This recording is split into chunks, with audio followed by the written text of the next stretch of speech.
Bonjour, nous allons aujourd'hui parler de la femme. Nous allons essayer de mettre en lumière beaucoup de zones d'ombre, notamment ce qu'on prête à la Torah, à qui on fait une très mauvaise pub concernant la femme, qu'on traite de misogyne, qu'on accuse de brimer la liberté de la femme, etc. Alors on amène certains religieux dont le comportement est parfois honteux vis-à-vis des femmes, et on fait l'amalgame entre la Torah et le comportement des hommes, des religieux, qui sont diamétralement opposés. Commençons d'un point de vue théologique. Alors évidemment, on nous dit, c'est marqué, que l'homme a 613 mitzvot, que la femme en a moins. Donc il semblerait que l'homme ait une suprématie spirituelle. D'ailleurs, on vient appuyer cette notion en cela que l'homme, tout le matin, se réveille et dit « Merci mon Dieu que tu ne m'as pas fait femme ». Donc ça a l'air qu'on remercie de ne pas avoir eu cette infériorité spirituelle, parce que lorsqu'on est dans le domaine du divin, la valeur en soi, la monnaie courante là-bas, c'est le spirituel. Première erreur, le Maharal. Le Maharal nous explique que la femme est plus spirituelle que l'homme dans Droshim. Il explique que c'est la raison pour laquelle il n'a pas été donné à la femme autant de mitzvot que l'homme. Pourquoi ? On comprend bien que la Torah a pour but d'approcher l'homme de son créateur, de créer de la proximité avec le divin. L'homme étant terreux, venant de la terre, il est bien plus éloigné ontologiquement, foncièrement que la femme étant beaucoup plus proche, beaucoup plus sensible que l'homme. À l'homme, il a été donné toutes ces mitzvot, toute cette Torah, pour qu'il ne perde pas de vue l'objectif qu'on lui a attribué, le fait de se rapprocher de Dieu. Mais la femme, qui est naturellement proche de lui, dont le premier réflexe face à une situation, c'est d'abord la prière, tandis que l'homme, c'est d'abord les contacts, d'abord la ishtadlut, et après la prière. Je grossis, ne vous inquiétez pas, on comprend ce que je veux dire. La femme est naturellement plus proche de l'homme, donc elle a moins besoin d'atouts et d'outils spirituels pour se rapprocher du divin. Alors pourquoi l'homme, tous les matins, dit « Kadosh Baruch Hu, merci de ne pas m'avoir fait femme ?» Eh bien alors, les commentateurs disent qu'une fois que tu as reçu toute cette Torah, qui a pour but de te rapprocher d'Akadosh Baruch Hu, ne sois pas ingrat. Remercie de ne pas avoir été femme, pas parce qu'il y a quelque chose de fondamentalement péjoratif à être femme, c'est que tu n'aurais pas eu cette Torah. Mais pourquoi tu l'as eu ? Du fait que tu en as eu besoin. Et on retrouve cette notion là tout au long de la Torah, notamment dans les premiers versets de la création. Comme je me dis, l'otov veyot adam levado, l'homme, il n'est pas bon pour l'homme qu'il soit seul. Et c'est le ezer kenegdo, je lui créerai une aide pour lui, la femme. Qu'est-ce qu'on entend de là, de façon subtile, que l'homme ait besoin d'une aide. Donc il lui a été créé la femme. Mais la femme n'a pas eu besoin d'aide. C'est-à-dire que l'homme est en quelque sorte, je ne suis pas en train d'élever la femme pour rabaisser l'homme, mais je veux juste dire que la Torah a vu la femme plutôt, comme étant autonome, indépendante. Elle est assez construite pour donner l'aide à l'homme. Elle n'a pas besoin d'aide, elle. Voilà comment, premièrement, la Torah voit la femme. Elle est prompte à amener de l'aide. Un homme qui en a besoin, finalement. C'est en ça qu'en réalité, lorsqu'on dit « Ezer kenegdo », ne suis-je que l'aide de mon mari, le Maharal, sur ce passouk-là, dit « C'est quoi kenegdo » ? À la même mesure. C'est-à-dire, elle est son alter ego. Avec quelque chose de plus, qu'elle a une autonomie, en quelque sorte, psycho-émotionnelle et spirituelle, qui peut l'aider à accomplir sa tâche. Alors,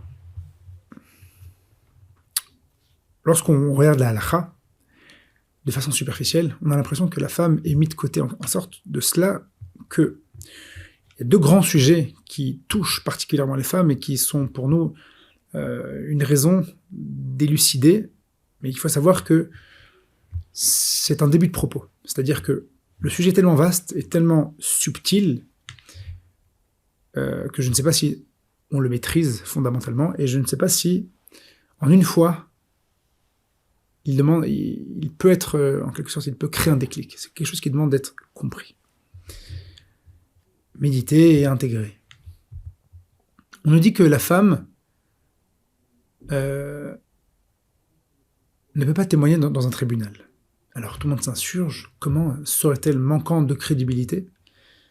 Certains Rishonim m'expliquent, c'est pas que d'autres ont expliqué différemment, c'est que certains se sont donné le cœur à la tâche de l'expliquer, et on dit que fondamentalement, qu'est-ce qui se passe dans un tribunal? Des litiges, des conflits. La Torah a vu la femme, dans son essence, étant un être bien plus sensible, bien plus doux et bien plus fin que l'homme. Et elle dit en réalité que c'est pas que je ne te crois pas, tu pourrais témoigner. Preuve en est que il y a des témoignages, en quelque sorte, qui sont beaucoup plus délicats, beaucoup plus dangereux spirituellement, auxquels on accorde une totale confiance à la femme, qui sont les 7 jours de Tara, qu'une femme nida, ensuite va avec son mari, après cette période d'abstinence,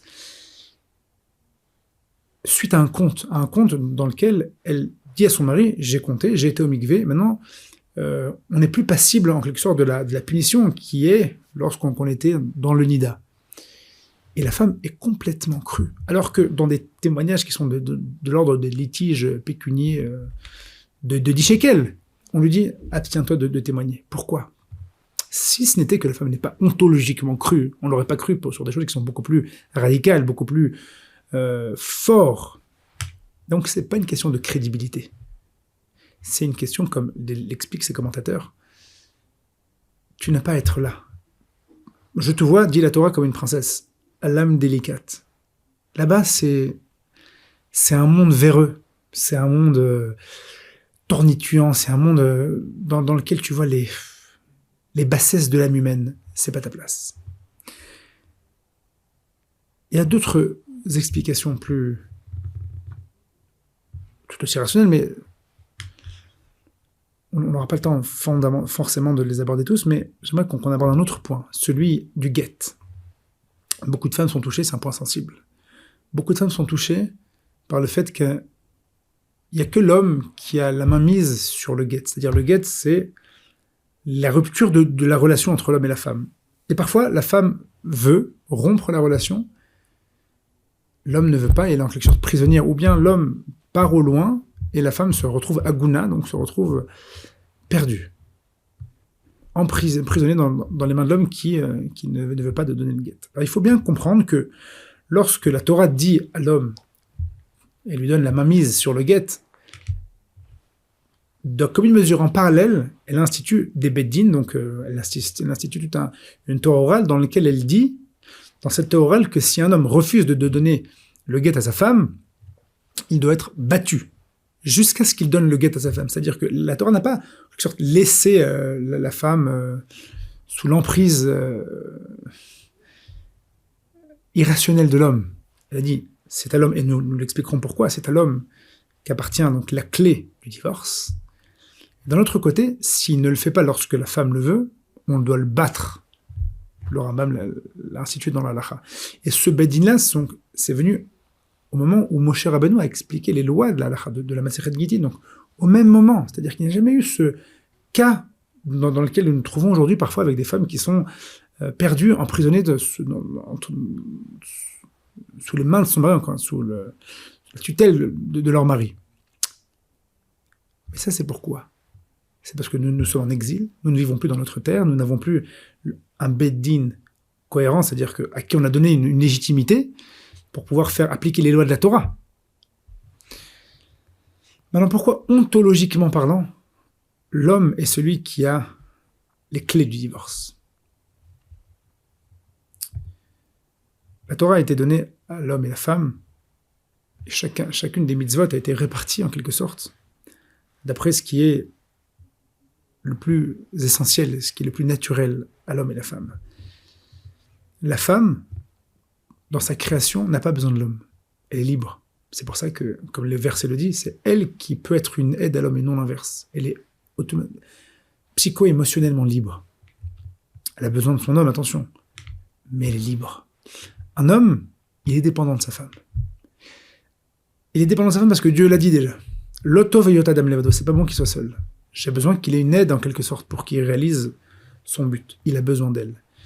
Et lorsqu'on a besoin de quelqu'un, alors qu'on a pris conscience de façon saine qu'on a besoin d'elle, même si l'amour en vient à disparaître, je ne peux pas me départir d'elle.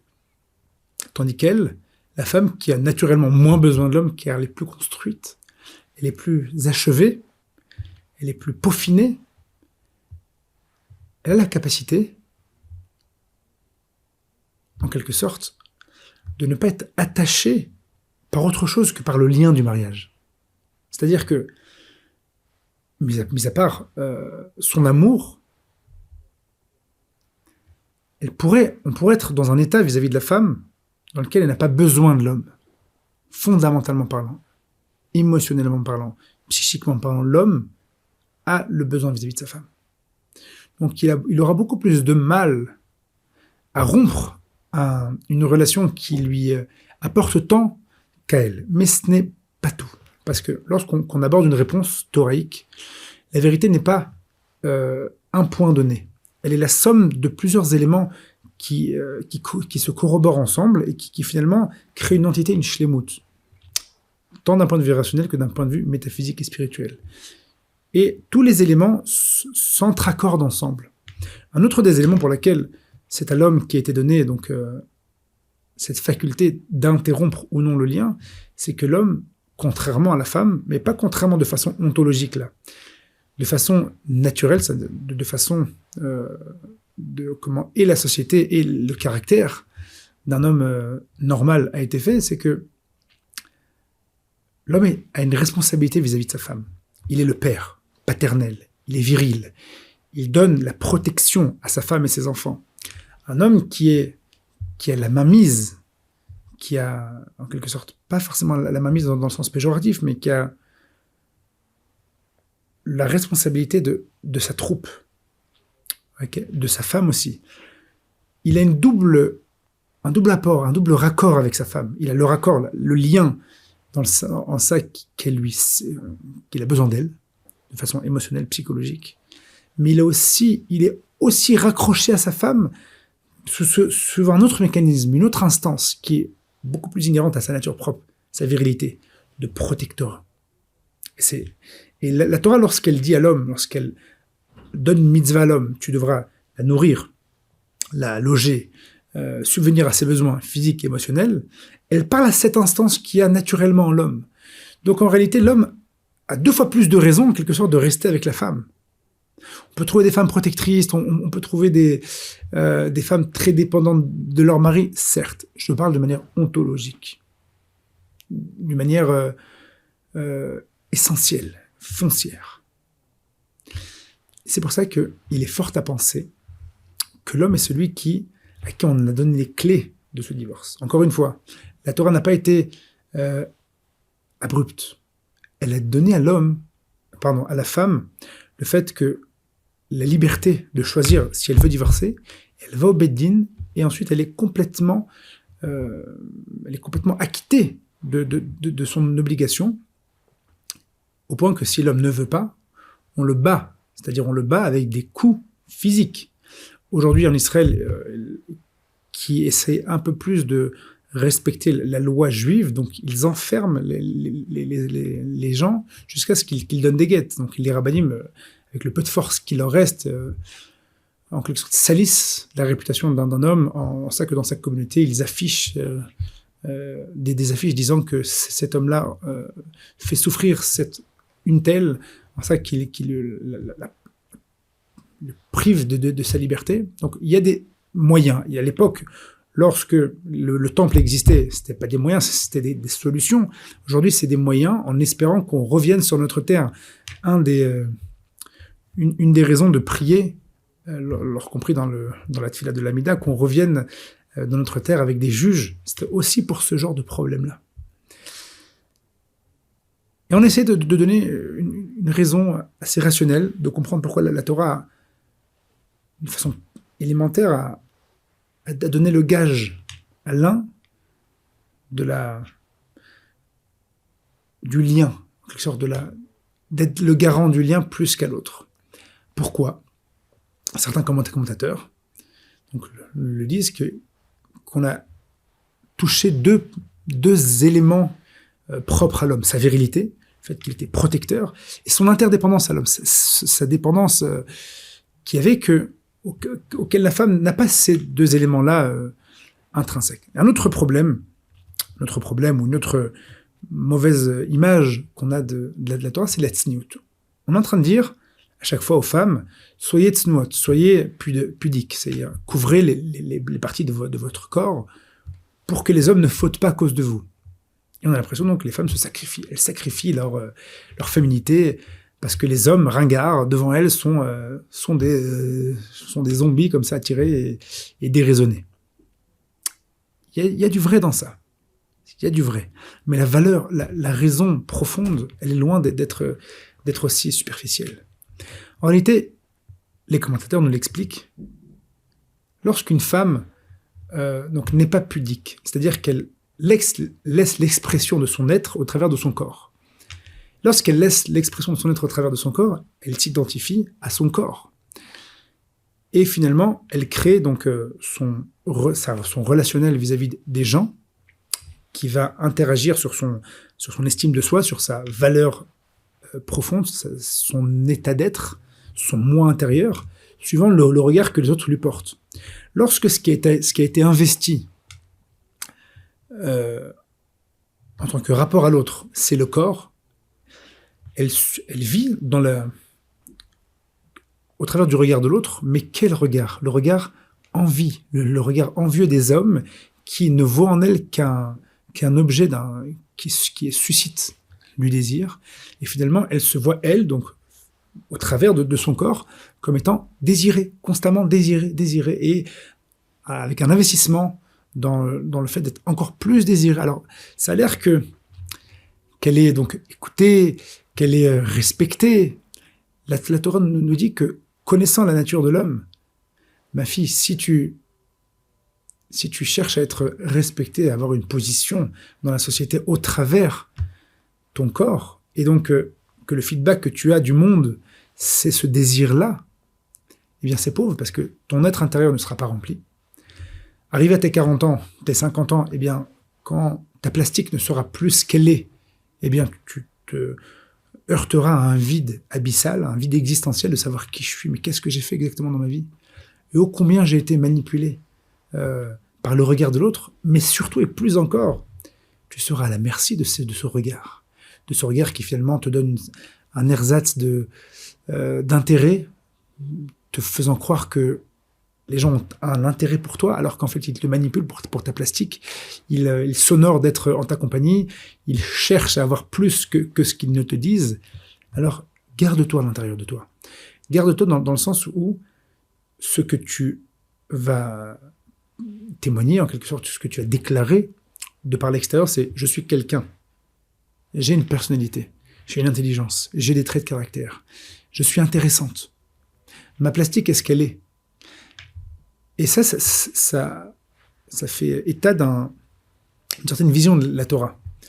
Est-ce que nous sommes des corps dans lesquels Dieu aurait imbriqué des âmes, ou en réalité sommes-nous des âmes que Dieu aurait habillées de corps? La Torah nous dit, et elle dit principalement à la femme, tu es une âme habillée d'un corps. Si tu t'identifies à ton âme, tu t'identifies à ton habit, que tu n'aimes pas choisi, qui n'est pas le fruit de ta volonté, de ta construction. Donc il n'est pas toi en réalité, il ne te représente pas. Si par contre tu es investi dans l'âme, dans l'esprit, tu seras toujours riche, tu ne seras jamais déçu, et tu auras toujours quelque chose d'intime qui te touche, et qui n'est pas assujetti au regard pervers des hommes avoisinants.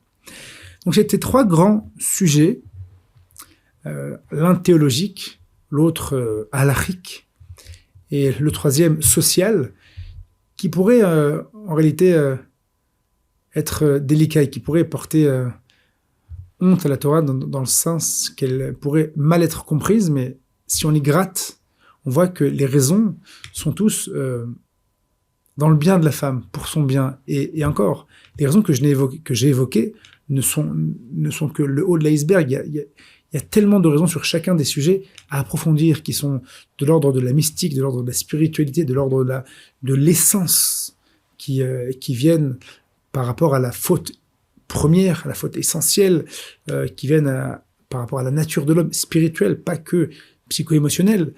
Mais c'est des kivunim de pensée, c'est des directions de réflexion dans lesquelles on ouvre des portes et on va devoir et pouvoir, durant toute notre vie et durant le niveau de sagesse qu'on a acquis au travers de nos études et notre expérience, approfondir et discerner pour bien intégrer les choses et voir que la Torah, qui est une Torah Traïm, Torah de vie, est en réalité en complet accord avec le respect de l'homme, le respect de la femme et finalement le respect de l'être humain.